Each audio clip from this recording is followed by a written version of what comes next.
All right, guys, how to deal with anxiety in addiction recovery, especially with marijuana recovery. So, the first thing that I like to do is accept that there's anxiety. This is something that I've really started practicing more recently because in the past, I would always try to fight the anxiety, right? Like almost try to will myself to not feel anxiety, go through mental rituals and thoughts to make myself not believe in it. And at the end of the day, what I find is that just creates more anxiety. So, what I found is just letting that anxiety be what it is. Let myself feel the fear, the nervousness, the worry, all of that, and just embrace it in a sense. Easier said than done, I know. And when I was first quitting marijuana, I had a lot of anxiety. And in a sense, I have been doing this. I have been accepting the anxiety, and I've always gotten through the anxiety. So that's another really big piece. And we'll go to number 2, to remember that it will pass. Anxiety does pass, emotions do pass. And you will go through periods of feeling anxious in your life. Even after many years of recovery, stuff comes up. Life comes up. And I was feeling a lot of anxiety during the hangout. And at first I resisted it. I'm like, oh, why am I doing this? I was going through my mind. I'm like, what things I did or didn't do to maybe cause this anxiety. And finally, I'm just like, what? I have anxiety. I'm just going to embrace it. I'm just going to let it be. And although it wasn't as fun as if I didn't have it or if things would have gone the way my mind wanted it to go, I was still able to have some joyful experiences in the course of the evening because I allowed myself to just be with whatever was. Now, acceptance does not mean not taking action either. So there's 2 parts of this. It's a bit of a yin and yang. Yes, you want to accept it. Yes, you want to let it be.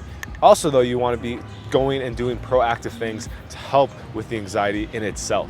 And so those things are stuff I talk about a lot on this channel. So it might sound like a broken record at this point, but getting exercise, getting cardio, eating right, having a lot of leafy greens, magnesium, taking supplements, all those things are going to help with, 1, feeling less anxiety, 2, having a better relationship with it, because when you do those things, what's going to happen is that your natural state is going to become just less and less anxious. And in fact, another couple things too that really help are meditation. I mean, that's like number 1, right? Meditation over medication.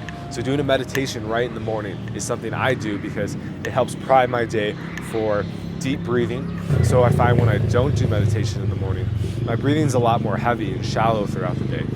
Versus when I do my meditation, it's almost like I can go back to that initial state when I woke up, which is breathing deep for like 10 to 15 minutes. So I really recommend doing that. The last thing would be journaling, of course, to really write out your anxious thoughts on paper.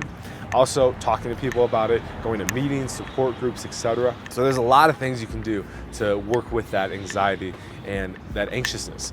And again, remembering that at the end of the day, it too shall pass. The anxiety will come, it will go.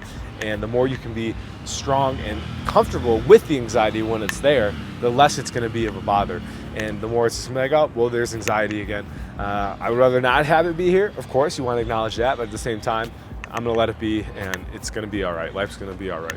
So, guys, if you want help overcoming your anxiety in addiction recovery, book a consult with me down below. Or we can hop on a half-hour Zoom call. I can get to know you a little bit, find out where you are in your journey, and how I can be of service to you in overcoming your anxiety and getting sober from marijuana. I know that a lot of people feel anxiety when they quit marijuana, so I hear you. And really, that first 30 days is going to be the hardest. So get through that. Understand that you will feel anxious a lot of the moments of that 30 days. You may feel worry, you may feel fear, probably feel all the above.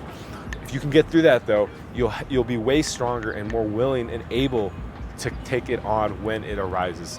And that's really the trick here. Like, you're not going to get to a place where you never feel anxiety again. In fact, that wouldn't be healthy because as a human, we're meant to feel a little bit of anxiety to make us make the right choices for ourselves and for the people around us. So if you can get through 30 days and have a bit of that confidence that, hey, I can do this, this is going to be all right, I have the strength and the ability to sit through all these painful emotions, when life gets easier, because it will as you continue down your sober path, I'm going to have a great time because I'm going to be so strong within myself and within understanding my emotions. So guys, if you want some help quitting marijuana, getting through that first 30 days, and learning how to live a happy life without marijuana in sobriety, book a call down below. And I really look forward to meeting you and helping you create your sober dream life.